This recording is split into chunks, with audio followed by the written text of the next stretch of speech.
On the day you meet Allah subhanahu wa ta'ala, you're not going to be asked how many people followed you, but how you carried, how you facilitated what Allah entrusted to you.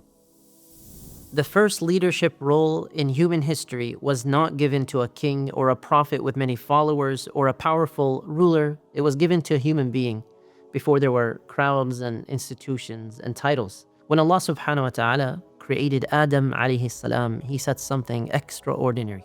He said, Inni ja'ilun fil ardi khalifah. Indeed, I'm placing upon the earth a khalifah. What is a khalifah?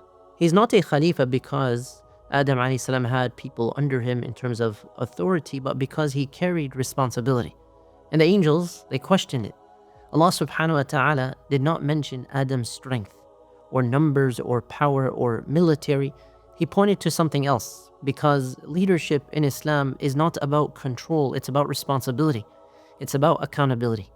Here is our first Quranic leadership principle for this series. Leadership in Islam begins with responsibility, not authority.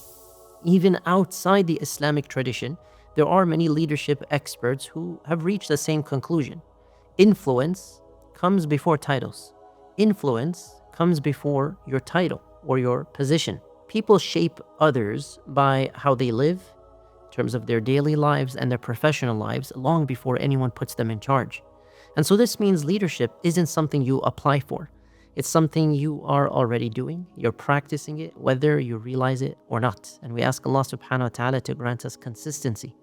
This is why the Prophet sallallahu alaihi wasallam said, Kullukum ra'in, every one of you is a shepherd. Wa kullukum mas'ulun an ra'iyyatih, and every one of you is responsible. You will be asked about your flock.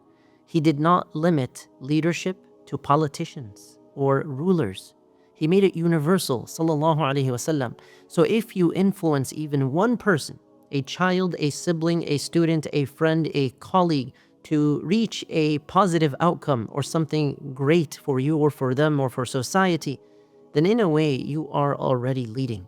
The question is, are you leading intentionally or by default? On the day you meet Allah subhanahu wa ta'ala, you're not going to be asked how many people followed you, but how you carried, how you facilitated what Allah entrusted to you. So let's take 2 action items today, inshallah ta'ala. First, name one area in your life that Allah has entrusted to you, a person or a role or a space that you have.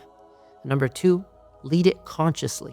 Intend today with a deliberate choice that pleases Allah subhanahu wa ta'ala. And remember, you don't need a title to be a khalifah. Leadership begins the moment responsibility enters your life. And if you feel that this is a beneficial reminder for the entirety of mankind and the entirety of our ummah, then share this with somebody who doesn't realize how much influence they already have.